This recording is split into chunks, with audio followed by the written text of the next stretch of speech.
Yeah, hi viewers. It's Sivanathan Yadushan here. So we're actually having Activ8's podcast series regarding BPO and its global trends. So yeah, we are having Janudha Gunaratne here, our business development executive. So he'll share his insights regarding BPO and its global trends. Hi, Janudha.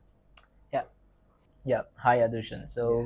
Yeah. First of all, I feel very proud to be in the first edition of the podcast series of Activate Asia. Okay. So, yeah. Yeah. So Janudha, to start with, what's BPO? I mean, what is actually BPO in your perspective? So, yes, Adushan. So, let me start simple. Yeah. What does a BPO actually do?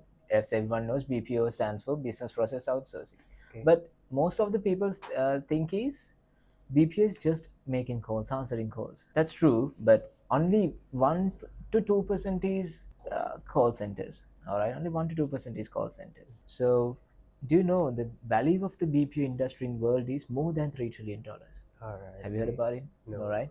So, yeah, as you mentioned, not only call centers, Mm-hmm. builder support, legal Okay. process outsourcing, HR outsourcing, especially finance outsourcing. All right. All That's right, great. in a part of the call centers. Mm-hmm. So you can outsource those services as well in BPOs. Okay. Yeah, Janudis. So I just got what you explained, and there are a lot of process under BPO, and you have mentioned FIF. So can you compare how BPO evolved on pre-pandemic and post-pandemic? Give me some of your inputs. Yes, yeah, Dushan. Yeah. So pre-pandemic, before pandemic, most of the companies in world outsourced to save the cost, cut the Okay. cost. But after the pandemic, post-pandemic, most of the people realized like they used to work from home no? At those pandemic times they Yeah. worked at home. Okay. All right, they used to work at home, but after pandemic most of the companies realized work from home would work out. So because of that, like a major change happened, Mm-hmm. major shift happened in companies. So they used to work with hybrid models. Some All processes can right. be done by work from home, but some processes can should be done by office. All right, so the Okay. hybrid model worked out after the pandemic. Okay. Pre-pandemic major concern is was about the cost, but Mm-hmm. after pandemic, so the major concerns are continuity and resilience. All right. All Okay. right, companies realized outsourcing is more than cost reduction. So in a part of that, a part of cost reduction after pandemic, it's about continuity, it's Mm-hmm. about the 24/7 operations, and Okay. risk diversification. Just, And after pandemic, hybrid models became famous. okay. So jobs that can be done by office and Mm-hmm. jobs that can be done by home. Oh, As an okay. example, if I like operations that involve data security, Mm-hmm. they should come to the office, right? Yeah. But Obviously. answering phone calls, inquiry handling, so they Mm-hmm. can work it from home as well. So they can work from home. This is what we call hybrid model. All right. But because of that, two parties deducted the cost. One is BPO companies, one is service taking part companies. All right. So, due to this, Yadushan, smaller countries can compete into this Okay. because this reduces the dependency. Yadushan, as I mentioned it before, BPO is not just phone calls. Now it's about tech support, build support as an example, quantity surveying, interior designs, Mm-hmm. and you might have heard about KPOs before, KPOs, Okay. conveyancing, Okay. and even financial support. So Mm-hmm. those all are knowledge intensive tasks. So Yadushan, now outsourcing has matured into specialized services. Mm-hmm. All right. Okay.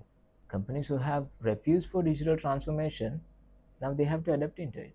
Okay. AI transformation, analytics, cloud. So if not, they can survive in this market. Sorry for interrupting you, Januda. So there are three main markets in Sri Lanka BPO industry, which are UK, USA, and Aussie. So what are the shifts happening in those markets actually? Yeah, good question, Yadushan. Let's talk about US market first. Okay. So when it comes to US market, so they are not relying on one country. So they are diversifying different destinations. So they are not relying on India, Philippines anymore. Let's say client wants to outsource for a language sensitive project. So they can outsource it for a nearshore country like Mexico or Colombia. So the reason behind it, Jadushan, so the first thing is they need to reduce the attrition rate. So the second thing is balance geopolitical risk. India, Philippines, is always a question for USA clients, and even Sri Lanka. Yeah, and also Janada, they can actually balance out the multi-regional time zone as well, right? Yeah, that's a good point. Yeah. So let's talk about United Kingdom. Yadushan, British clients, they not only value the language proficiency, they also value the cultural understanding as well. So this opens the door for South Asian countries like us. Yeah, and now Australia. Okay. So the expectations are totally different from UK to US. All right. So the main requirement of Australia is Yadushan, Mm-hmm. Pacific Alliance support. Okay. Main requirement is Pacific Alliance support, and also so they expect high quality Mm. and also time zone advantages. Okay. So those are the main requirements of Australia. Australian clients like to work with partners who understand local customer behavior. Yadushan, now I'm not talking about a specific country. So I'm talking about the entire BPO operations, entire BPO circle. So they want fast onboarding, Okay. expecting high quality, Mhm. and like low training cycles, and even data integration. Mhm. Yadushan, outsourcing is no longer remote labor. Yeah, I get it. They just want to plug and play, right? Exactly. Yeah, Janada. So we just had a good discussion about BPO industry. So what do actually clients expect? Just give me some brief idea. Sure. Yeah, that's a good point, Yadushan. Mm-hmm. So the first thing is agility. So the client wants seamless scale up, scale down option without chaos. Yeah, we got a seasonal project from international brand. So you know Domino's, right? Yeah. All right. So they wanted us to handle seasonal peak for Christmas and Valentine's. They knew they're gonna have a huge spike in those 2 months. So they told us like prior 1 week, Mm-hmm. and we did the recruitment and we did the project successfully. So that's what, especially in seasonal searches. Secondly, tech-enabled services, AI integrated CRMs, dashboards, like automated QA reports. So that's what clients expect. So the third requirement is hybrid module, mix work from home and work from office. Mm-hmm. So this gives flexibility, but also raises expectation on security. So I'll take you a nice example, Yadushan. 90% of Philippines companies have outsourced for work from home module. Mm-hmm. All right. And also, they are not even providing systems. Employees are using their own systems, own PCs. All right. So they are not even giving the systems. So where is the data security? Okay. How are they going to use their own systems? By like, there is a huge threat on data security, right? Yeah. If we take Sri Lanka, our main concern is data security. So we provide the systems to employees, even if it's work from home. We provide the systems. We courier the systems to those people, to the employees. So, so that's why with our security tools in it, in systems. So that's the main concern of us. Another thing client expect is Yadushan, quality over quantity. They don't want to hire 10 agents. Mm-hmm.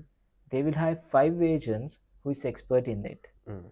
And they expect a good quality out of the 5 agents. Okay. Yadushan, clients are ready to pay more for expert agents rather than paying for cheap seats. Yeah. Most importantly, Yadushan, clients are expecting transparent reportings, daily, monthly, weekly KPIs and insights Mm-hmm. to make the quality decisions. Yeah. Yeah, thanks, Janudha. So I actually got everything what you told about clients' expectations.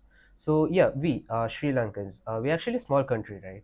So there are traditional giants in this industry such as India and Philippines. So how are we going to compete them? Now, Yadushan, Mhm. smaller countries are very competitive, not like those days. Okay. In India and Philippines, you know, big cities are very expensive these days. For example, you take Bangalore, Mumbai.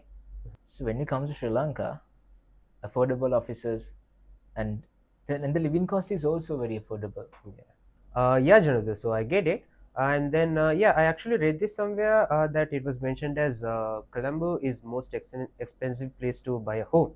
So how can you just simply say that offices are affordable?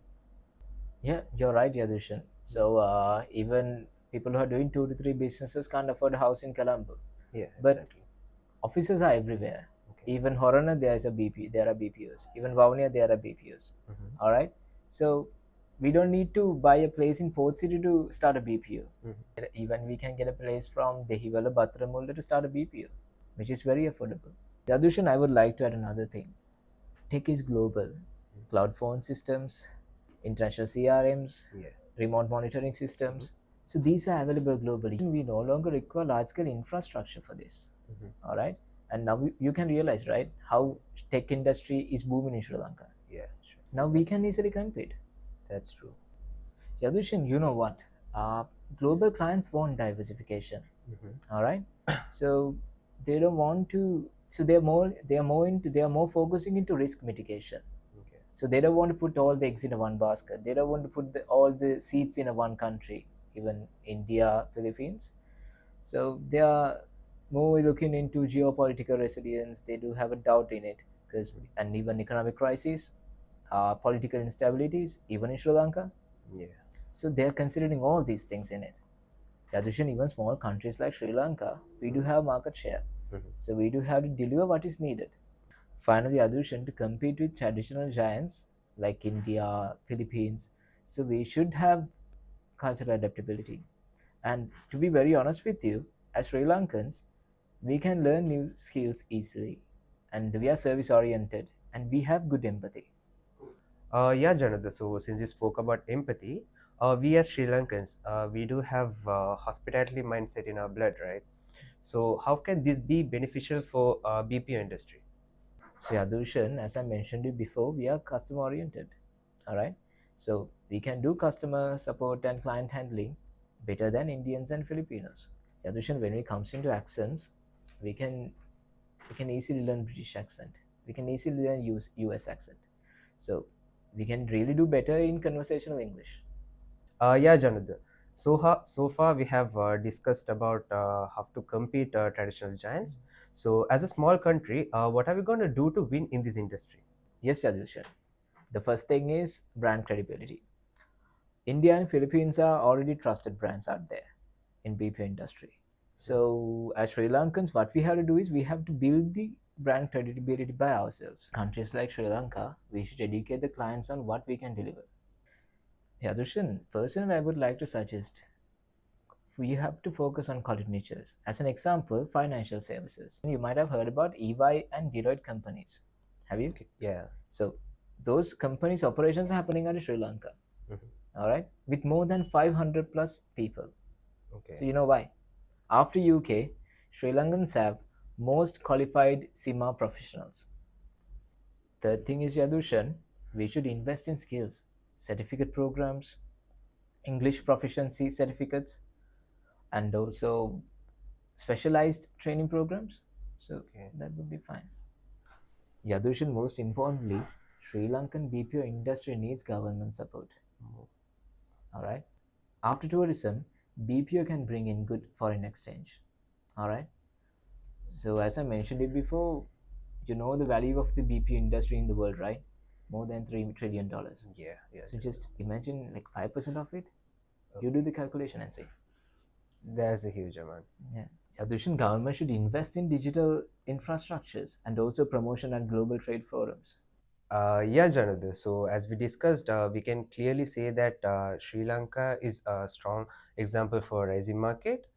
So as Sri Lankans, like what specific advantages do we have compared with traditional giants such as India and Philippines? Thanks for bringing it up, Yadushan. So, do you know the literacy rate of India? It's 80%, right? Yeah, Okay. 80%. Literacy rate of Philippines? Maybe 91 or 90. Yeah. It's 93%. Okay. And the Sri Lankan literacy rate is Mm-hmm. 92%. It's far more better than Indians and close to Philippines, 93%. So we are 92%. All right.